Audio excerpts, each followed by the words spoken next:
வணக்கம். உள்ளது உள்ளபடி நிகழ்ச்சியை வழங்குவதற்காக ஹேமா ராகேஷ். இன்றைய உள்ளது உள்ளபடி நிகழ்ச்சி முக்கணிகளில் மா, பலா, வாழை முதலிடத்தில் இருக்கக்கூடிய மாம்பழ சீசன் தற்பொழுது தொடங்கி இருக்கிறது. தமிழகத்திலேயே கிருஷ்ணகிரி மாவட்டம் மாம்பழ உற்பத்தியில் முதலிடம் வகிக்கிறது. அங்கிருந்து பல மாவட்டங்களுக்கும் வெளி மாநிலங்களுக்கும் வெளிநாடுகளுக்கும் ஏற்றுமதி ஆகின்றன. மாம்பழ சீசன் தொடங்கியதை அடுத்து மக்கள் சந்தைகளுக்கு சென்று மாம்பழங்களை விரும்பி வாங்குகின்றனர். ஆனாலும் ஒரு சில காலங்களாக ஒரு சில பிரச்சனை இருக்கிறது. இந்த மாம்பழ விற்பனையில் இந்த மாம்பழங்களை பழுக்க வைப்பதற்காக கார்பைட் கல் கொண்டு அவற்றை செயற்கையான முறையில் பழுக்க வைக்கிறார்கள் என்கின்ற ஒரு குற்றச்சாட்டு கடந்த பல ஆண்டுகளாகவே இருக்கிறது. இந்த கார்பைட் கல் கொண்டு பழுக்க வைக்கப்படக்கூடிய மாம்பழங்களை உண்பதால் உடலில் பல்வேறு கோளாறுகள் ஏற்படுவதாக மருத்துவர்களும் எச்சரிக்கை விடுத்திருக்கிறார்கள். எதனால் இந்த கார்பைட் கல் கொண்டு மாம்பழங்கள் பழுக்க வைக்கப்படுகிறது? சாதாரண பழங்களுக்கும் கார்பைட் கல் கொண்டு பழுக்க வைக்கப்பட்டிருக்கக்கூடிய பழங்களுக்கும் இருக்கக்கூடிய வித்தியாசங்கள் என்ன? மேலும் இதை செய்யக்கூடிய வியாபாரிகள் மீது என்ன மாதிரியான நடவடிக்கைகள் எடுக்கப்பட இருக்கிறது? உணவுத்துறை அதிகாரிகள் இதை கண்காணிப்பதற்காக என்னென்ன பணிகளில் தற்பொழுது ஈடுபட்டு வருகிறார்கள் என்பது பற்றிய விரிவான விவாதத்தை இன்றைய உள்ளது உள்ளபடி நிகழ்ச்சியில் பார்க்க இருக்கிறோம். முதலில் இது பற்றிய ஒரு தொகுப்பை முழுமையாக பார்க்கலாம்.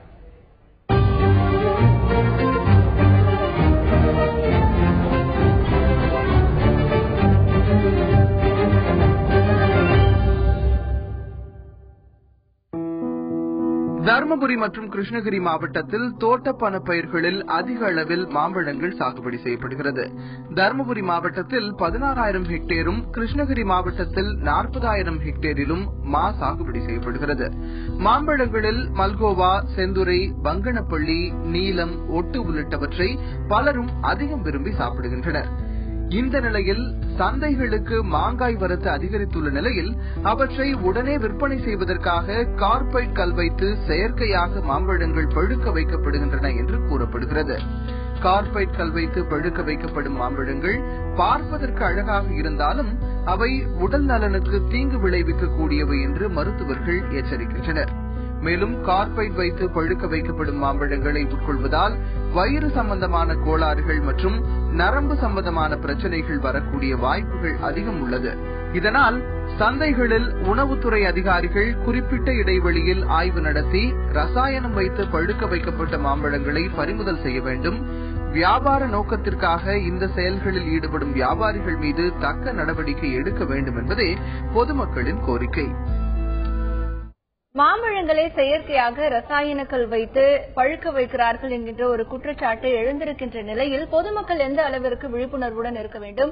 உணவுத்துறை அதிகாரிகள் என்ன நடவடிக்கை எடுக்க வேண்டும்? இது பற்றி விவசாயிகள் பல பகுதிகளிலிருந்து என்ன நினைக்கிறார்கள் என்பது பற்றி விரிவாக இந்த நிகழ்ச்சியில் பார்க்க இருக்கிறோம். இந்த நிகழ்ச்சியில் நம்முடைய செய்தியரங்கிற்கு வருகை தந்து தன்னுடைய கருத்துக்களை பதிவு செய்ய இருக்கிறார் வேளாண் வல்லுநர் திரு ஹரிதாஸ் அவர்கள்.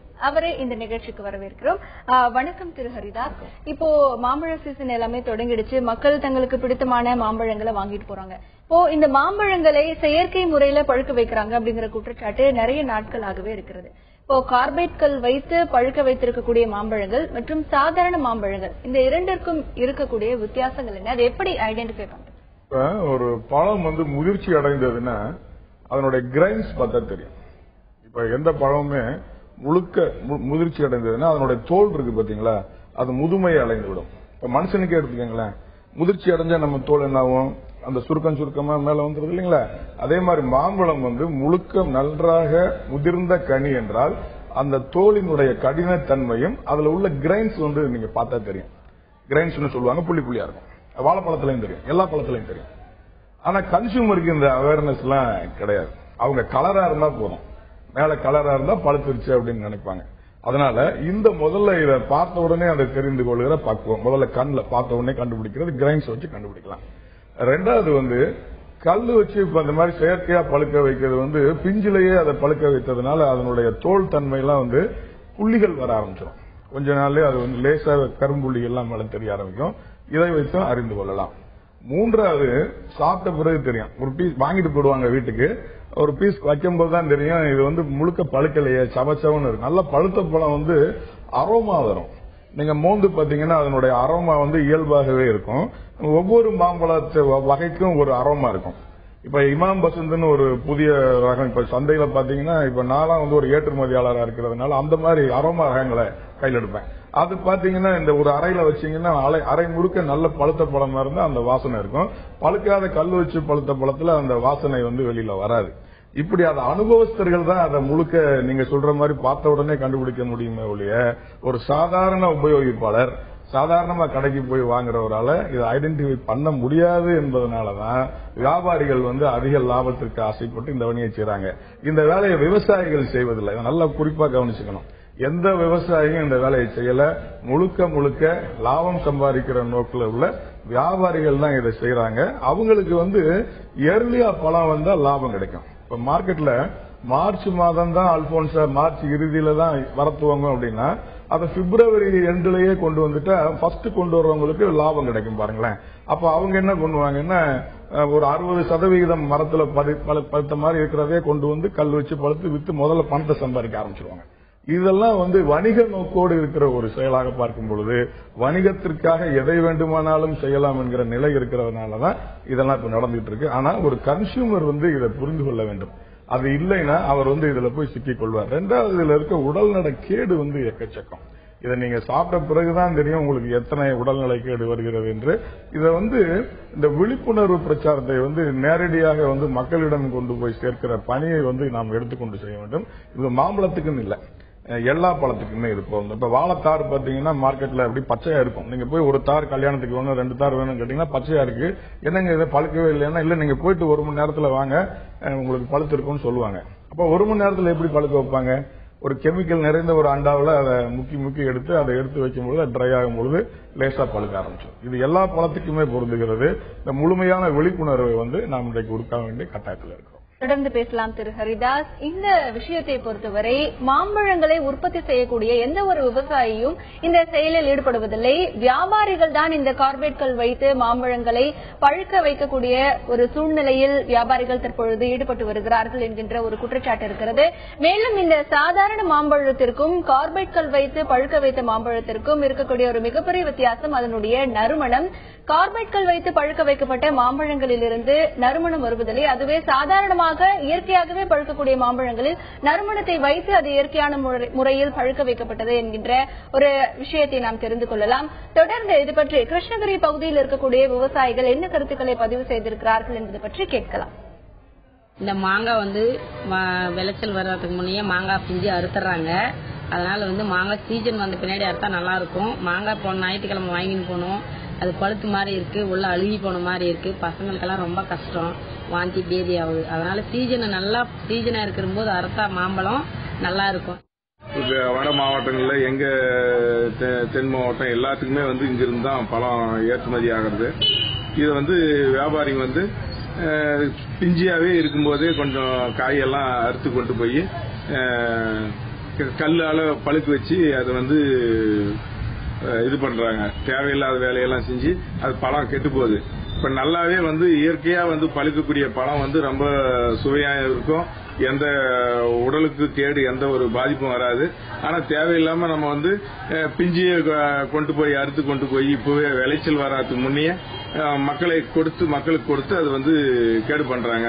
ஒரு அந்த ஸ்ப்ரேன்றது ஒன்று வாங்கி வந்து வச்சிருந்து எல்லாருமே வந்து கன்னு ஸ்ப்ரே பண்ணி அதை உடனடியா பழுக்க வைக்கிறாங்க. பிஞ்சியை வந்து பழமா பழுக்க வைக்கிறதுனால ரொம்ப பாதிப்பு ஏற்படுது. மாங்காய் எப்பவுமே வந்து மாங்காய் விளையிறவங்க வந்து இந்த வேலையெல்லாம் செய்யறதில்ல. ஒரு வியாபாரி தான் வாங்கிட்டு போய் இங்கிருந்து அந்த வேலையை செய்யறானே தவிர என்னைக்குமே வந்து விவசாயி வந்து விளையிற விவசாயி வந்து எந்த ஒரு பாதிப்பும் செய்யறதில்ல. தருமபுரி மாவட்டம், சேலம் மாவட்டம், கிருஷ்ணகிரி மாவட்டத்தில் வந்து மாங்காய் விளைச்சல் வந்து அதிகம்.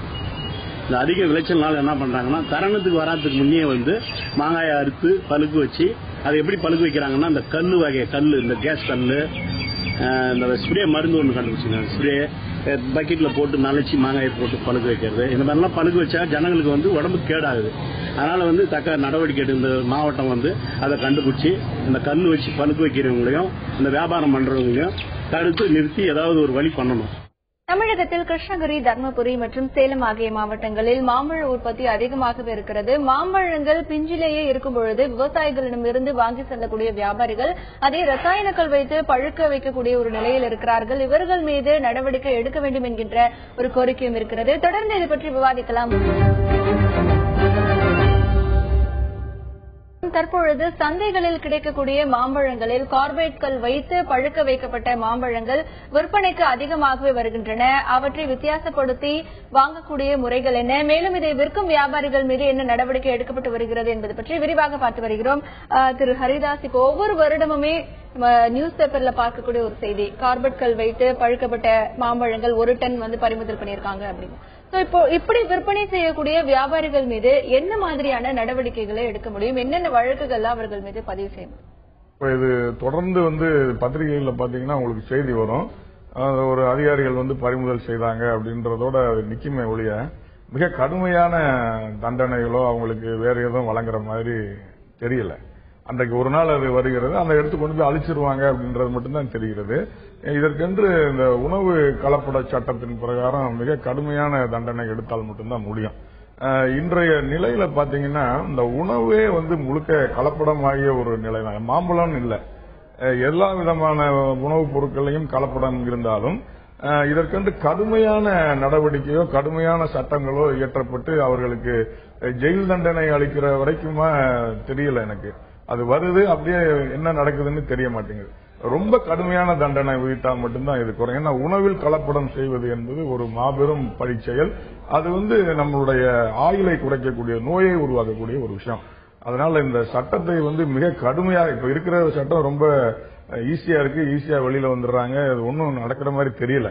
வெறும் கண்துடைப்பு சட்டம்னு நினைக்கலாம். இதை ரொம்ப கடுமையாக்கலாம் ஒழிய இதை செஞ்சுக்கிட்டே தான் இருப்பாங்க. இது தொடர்ந்து நம்ம பார்த்துக்கிட்டே தான் இருக்கோம். இதை நிறுத்தணும்னா அந்த சட்டத்தை மிக மிக கடுமையாக்கணுங்கிறது என்னுடைய வேண்டுகோள். தொடர்ந்து பேசலாம் திரு ஹரிதாஸ். தற்பொழுது இப்படிப்பட்ட செயல்களில் ஈடுபடக்கூடிய வியாபாரிகள் மீது உணவு கலப்பட சட்டத்தின்படி நடவடிக்கை எடுக்க முடியும். ஆனால் அப்படிப்பட்ட நடவடிக்கை என்பது எடுக்கப்பட்டதாக தெரியவில்லை என்கின்ற ஒரு கருத்து இங்கே பதிவு செய்யப்படுகிறது. தொடர்ந்து இந்த ரசாயனங்கள் வைத்து பழுக்க வைக்கக்கூடிய மாம்பழங்களை உண்பதால் என்ன மாதிரியான உடல்நல கோளாறுகள் ஏற்படும், இது பற்றி தகவல்களை பதிவு செய்வதற்காக தொலைபேசி வாயிலாக இணைந்திருக்கிறார் மருத்துவர் திரு ரவீந்திரநாத். அவரிடத்தில் கேட்கலாம். வணக்கம் திரு ரவீந்திரநாத். ரசாயனங்கள் வைத்து பழுக்க வைக்கப்படக்கூடிய மாம்பழங்களை உண்பதனால் என்ன மாதிரியான பாதிப்புகள் ஏற்படுகிறது? பொதுவாக மசாலா என்று சொல்லக்கூடிய அந்த கால்சியம் கார்பைட் கல்லை வைத்து பல்வேறு பழங்கள் பழுக்க வைக்கப்படுகிறது. குறிப்பாக மாம்பழம், வாழைப்பழம், பப்பாளி பழம், சப்போட்டா பழம் போன்ற பழங்கள் பழுக்க வைக்கப்படுகின்றன. இதுபோன்ற இந்த கால்சியம் கார்பைட் கல்லை பயன்படுத்துவதன் மூலமாக பல்வேறு உடல்நல கோளாறுகள் குறுகிய காலத்தில் நீண்ட காலத்தில் ஏற்படுவது வாய்ப்பு இருக்கிறது. குறிப்பா இந்த கால்சியம் கார்பைட்ல பாத்தீங்கன்னா அந்த கல்லை பயன்படுத்துகின்ற போது அதுல குறைந்த அளவு ஆர்சனிக் என்பது இருக்கிறது, பாஸ்பரஸ் ஹைட்ரேட் என்ற பொருள் இருக்கிறது. இதையெல்லாம் நச்சு பொருட்கள். ஆர்சனிக் என்ற பாய்ச்சல் மூலமாக நெப்போலியன் இருந்ததாக இன்றைக்கு தகவல்கள் வந்து கொண்டிருக்கின்றன. இது ஒரு ஸ்லோ பாய்ச்சல் என்று சொல்லக்கூடிய அளவிற்கு பயன்படுத்தக்கூடிய பொருளாக ஆர்சனிக் இருக்கிறது.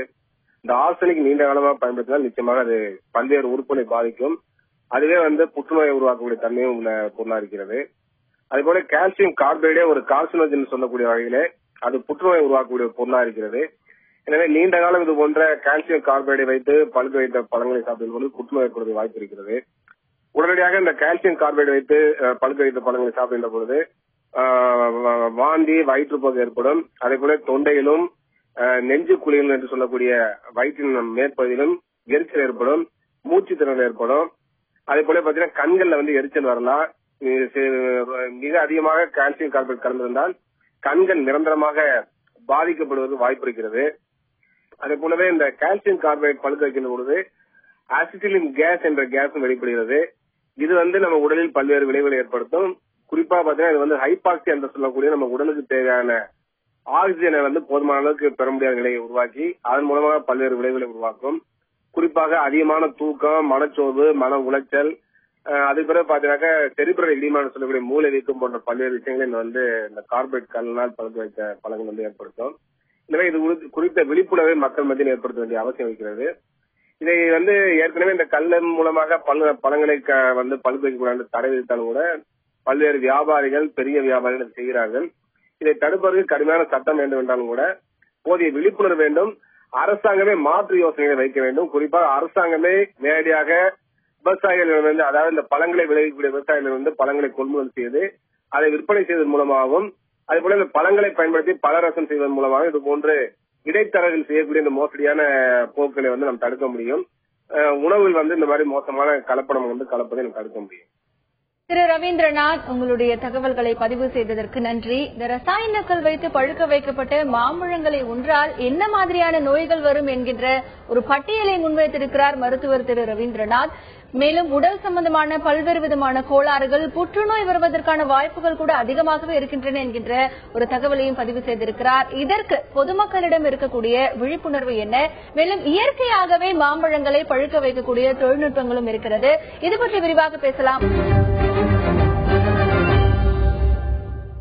ரசாயனங்கள் வைத்து பழுக்க வைக்கக்கூடிய மாம்பழங்களை விற்பனை செய்வதால் வியாபாரிகள் மீது என்ன நடவடிக்கை, அதை உண்ணக்கூடிய பொதுமக்களுக்கு என்ன பாதிப்புகள் ஏற்படுகிறது என்பது பற்றி விரிவாக பார்த்து வருகிறோம். தொடர்ந்து இதற்காக என்ன மாதிரியான நடவடிக்கைகள், அதாவது இதை தடுப்பதற்காக என்ன மாதிரியான நடவடிக்கைகள் எடுக்கப்பட்டு வருகின்றன என்பது பற்றி உணவு பாதுகாப்பு அலுவலர் கலைவாணி தன்னுடைய கருத்துக்களை பதிவு செய்திருக்கிறார். கேட்கலாம்.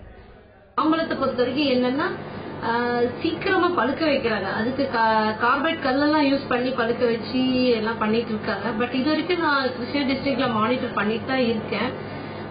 கார்பைட் கல்லு வச்சிட்டு இருக்கிறத விட எத்திலின் கேஸ் இப்ப நிறைய பேர் யூஸ் பண்ண ஆரம்பிச்சிட்டாங்க. மேங்கோ பல்ப் அந்த மாதிரி யூனிட்லாம் எத்திலின் கேஸ் யூஸ் பண்ணி எடுத்திருக்காங்க. சிறு வியாபாரிகள்லாம் பழுக்க வைக்கிறதுக்காக போதைப்புல் எல்லாம் யூஸ் பண்ணிட்டு இருக்காங்க. இந்த கார்பைட் கல் யூஸ் பண்ணி மாம்பழத்தை பழுக்க கூடாது அப்படின்றத நாங்க அட்வைஸ் பண்ணிட்டு தான் வந்துட்டு இருக்கோம். ஏன்னா அதனால குழந்தைங்கள்ல இருந்து பெரியவங்களுக்கு எல்லாத்துக்குமே எடுக்கிறதுக்குள்ளே வயிற்றுப்போக்கு வரும். அப்புறம் ஒவ்வாமை மற்றும் காய்ச்சல், வாமிட், இந்த மாதிரி பல உடம்புக்கு தீங்கு விளைவிக்கக்கூடிய செயல்லாம் நடைபெறதுனால கார்பைட் கல் யூஸ் பண்ணக்கூடாது அப்படின்னு நாங்க கிருஷ்ணகிரி டிஸ்ட்ரிக்ட் ஃபுல்லா பார்த்துட்டு தான் இருக்கோம், மானிட்டர் பண்ணிட்டு இருக்கோம். அந்த மாதிரி கார்பைட் கல் வச்சு யூஸ் பண்றவங்களை மீது தகுந்த நடவடிக்கை எடுப்போம் ஃபுட் டிபார்ட்மெண்ட். கலைவாணி அவர்களின் கருத்துக்களை பார்த்தோம். தொடர்ந்து திரு ஹரிதாஸ், இப்போ இயற்கை முறையில மாம்பழங்களை பழுக்க வைக்கக்கூடிய தொழில்நுட்பங்கள் அதிகமாகவே இருக்கு. அது எந்த அளவுக்கு இன்னைக்கு வியாபாரிகள் மத்தியில விழிப்புணர்வு இருக்கு, பொதுமக்களுக்கு இந்த பழங்களை ஐடென்டிஃபை பண்றதுக்கு என்ன மாதிரியான விழிப்புணர்வு வேணும்னு நினைக்கிறேன்? இதுல எந்த குற்றச்சாட்டையும் நம்ம விவசாயிகள் மேல வைக்க முடியாது. ஏன்னா அவங்க தோப்பை பெரும்பாலும் குத்தகைக்கு விட்டுறாங்க, அத வியாபாரிகள் தான் குத்தகைக்கு எடுக்கிறாங்க. அவங்க தான் பழுக்கிறதுக்கு முன்னாடியே செங்காயா அது முதிர்ச்சி அடைந்து காம்புல பால் இல்லாம இருக்கிற வரைக்கும் அறுத்தீங்கன்னா பால் வரக்கூடாது.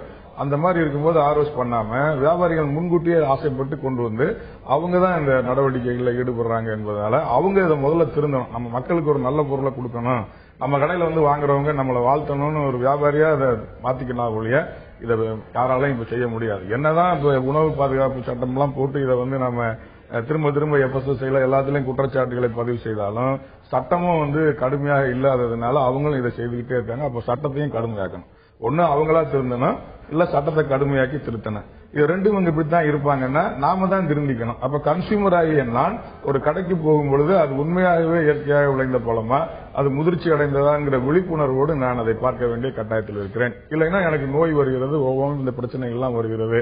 அப்போ ஒரு கன்சியூமராகவும் நாம ரொம்ப கேர்ஃபுல்லா இருக்கணும். 3 பேருக்குமே பொறுப்புணர்வு இருக்கிறது. இது எல்லாருமே பொறுப்போடு செயல்பட்டால்தான் இதிலிருந்து நாம் விடுபட முடியும். உங்களுடைய தகவல்களுக்கு நன்றி திரு ஹரிதாஸ். இன்றைய ஒரு சூழ்நிலையில் மாம்பழங்கள் ரசாயனங்கள் வைத்து பழுக்கப்பட்டிருக்கிறது என்கின்ற ஒரு விஷயத்தை வியாபாரிகள் செய்வதை நிறுத்திக் கொள்ள வேண்டும். மேலும் அதே வேளையில் பொதுமக்களும் இதற்கு விழிப்புணர்வுடன் செயல்படுத்த வேண்டும். இந்த ரசாயனங்கள் வைத்து பழுக்க வைக்கக்கூடிய மாம்பழங்களை விற்பனை செய்யக்கூடிய வியாபாரிகள் மீது கடுமையான ஒரு சட்டத்தை கையாண்டு அவர்களுக்கான ஒரு தண்டனையை வழங்க வேண்டும். ஆக இதுவே ஒட்டுமொத்த பொதுமக்களின் கோரிக்கையாக இருக்கிறது. இந்த நிகழ்வில் பங்கேற்ற திரு ஹரிதாஸ் அவர்களுக்கு நன்றி. மீண்டும் ஒரு உள்ளது உள்ளபடி நிகழ்ச்சியில் சந்திக்கலாம். இந்த நிகழ்ச்சி இத்துடன் நிறைவடைகிறது.